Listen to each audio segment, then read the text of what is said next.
नवनवीन आणि सुग्रासाच्या vegetarian dishes बघण्यासाठी A1 सुग्रास रेसिपीजला सबस्क्राईब करा, लाईक करा, कॉमेंट करून शेअरही करा.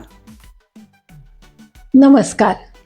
A1 सुग्रासमध्ये आज आपण करत आहोत थंडीसाठी खास स्पेशल, झटपट होणारे, अगदी बिना कष्टाचे असे हे अळीव लाडू.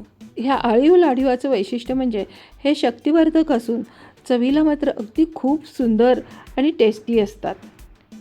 चला तर आता आपण हे अळीव लाडू करायला घेऊयात. या अळीवाच्या लाडवासाठी मी खोबरं आणि मोड आणलेले अळीव घेतलेले आहेत, त्याशिवाय गूळ असं साहित्य घेतलेलं आहे. ह्या फक्त 3 साहित्यातच हे अळीव लाडू होत असतात. हे बघा, इथं असं मोड आलेलं अळीव घेतलेलं आहे.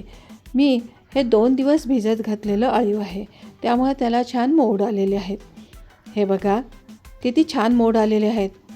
अगदी छोटे छोटे असतात ह्याला मोड, पण हे अतिशय पौष्टिक असतात.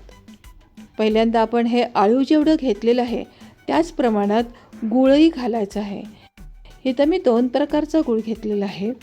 एक विदाऊट केमिकलवाला गूळ आणि दुसरा आपला नेहमीचा रेग्युलर गूळ. त्यामुळं ह्याची टेस्ट मात्र अगदी उत्तम येते. त्याचप्रमाणे खोबरं घेतलेलं आहे. हे गूळ आणि अळीव जेवढं प्रमाण आहे तेवढ्याच प्रमाणात ओलं खोबरं घेतलेलं आहे. हे खोबरं तुकडे करून मिक्सरमधून बारीक करून घेतलेलं आहे.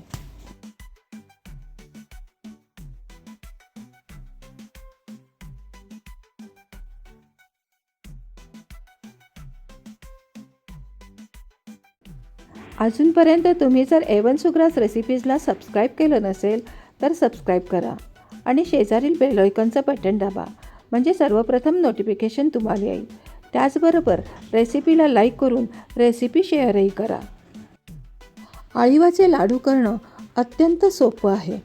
ओलं खोवलेलं खोबरं, गूळ आणि अळीव एकत्र करायचं आणि मंद आचेवरती हे मिश्रण घट्ट होईपर्यंत शिजवून घ्यायचं. पहिल्यांदा ह्या मिश्रणाला थोडं पाणी सुटतं. ते सगळं पाणी आटलं की आपलं मिश्रण लाडू वळायला तयार होतं.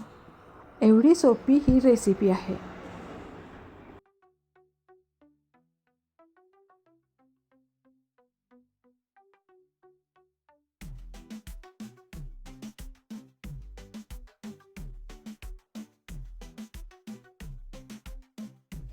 हे मिश्रण सतत ढवळत राहायचं, म्हणजे कढईला खालती लागणार नाही.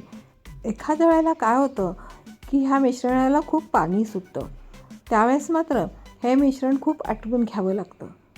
आज मात्र ह्या मिश्रणाला जास्त पाणी सुटलेलं नाही आहे, कारण हे खोबरं मी फ्रीजमध्ये ठेवलेलं होतं, त्यामुळं ते कोरडं झालेलं होतं.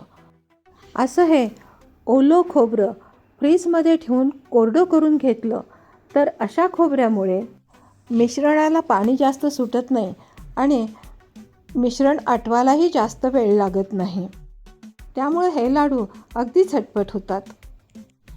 इथं बघू शकता तुम्ही की ह्या मिश्रणातलं पाणी अगदी पटकीने, म्हणजे जेमतेम 7 ते 8 मिनिटात आटून हे मिश्रण घट्ट झालेलं आहे. आता गॅस बंद करून हे मिश्रण थोडं थंड करून घेऊयात. आता आपण लाडू वळत आहोत. हे लाडू वळणंसुद्धा अगदी सोपं आहे.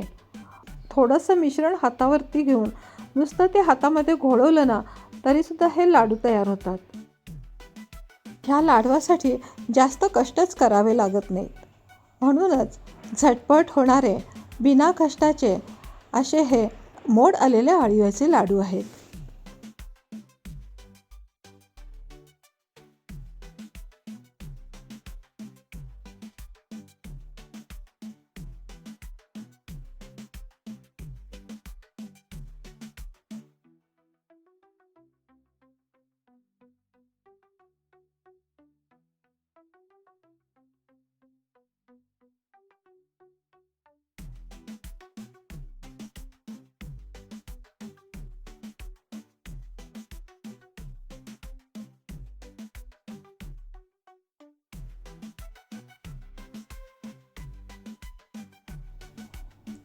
असे हे विना कष्टाचे अगदी उत्तम चवीचे सोप्यात सोपे मस्त म्हणजे मस्तच अळीवाचे लाडू.